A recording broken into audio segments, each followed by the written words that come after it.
श्री रामचंद्र जी के निवास से वन की संपत्ति ऐसी सुशोभित है जैसे अच्छे राजा को पाकर प्रजा सुखी हो। सुहावना वन ही पवित्र देश है। विवेक उसका राजा है और वैराग्य मंत्री है। यम अहिंसा, सत्य, असत्य, ब्रह्मचर्य और अपरिग्रह तथा नियम, शौच, संतोष, तप, स्वाध्याय और ईश्वर प्राणिधान योद्धा है। पर्वत राजधानी है। शांति तथा सुबुद्धि दो सुंदर पवित्र रानियां हैं। वह श्रेष्ठ राजा राज्य के सब अंगों में पूर्ण है और श्री रामचंद्र जी के चरणों के आश्रित रहने से उसके चित्त में चाव अर्थात आनंद या उत्साह है। स्वामी, अमात्य, सुहृद, कोश, राष्ट्र, दुर्ग और सेना, राज्य के ये 7 अंग हैं।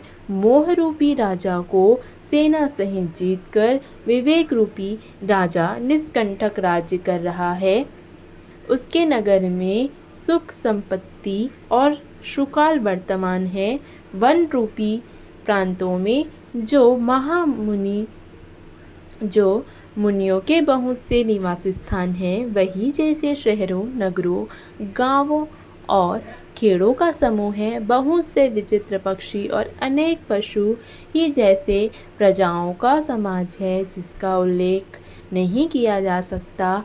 गेंडा, हाथी, सिंह, बाघ, सुअर, भैंसे और बैलों को देखकर राजा के साज को सहाते ही बनता है।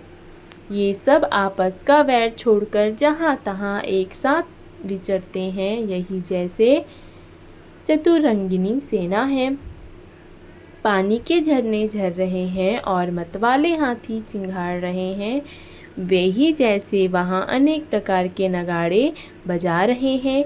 चकवा चकोर, पपीहा, तोता तथा कोयलों के समूह और सुंदर हंस प्रसन्न मन से कूज रहे हैं।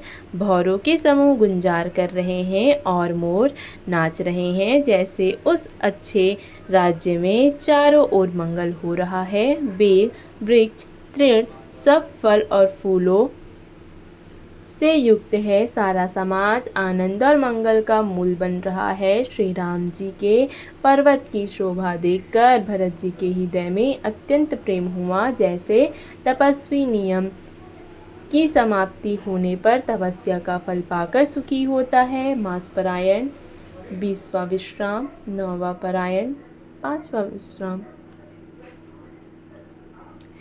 तब केवल दौड़कर ऊंचे चढ़ गया और भुजा उठाकर भरत जी से कहने लगा, हे नाथ, ये जो पाकर जामुन, आम और तमाल के विशाल वृक्ष दिखाई देते हैं, जिन श्रेष्ठ वृक्षों के बीच में एक सुंदर विशाल बड़ का वृक्ष शोभित है, जिसको देखकर मन मोहित हो जाता है। उसके पत्ते नीले और सघन हैं और उसमें लाल फल लगे हैं। उसकी गहरी छाया सब ऋतुओं में सुख देने वाली है। जैसे ब्रह्मा जी ने परम शोभा को एकत्र करके अंधकार और लालिमामयी राशि सी रच दी है। हे गुसाई, ये वृक्ष नदी के समीप है, जहाँ श्री राम की पर्णकुटी छाई है।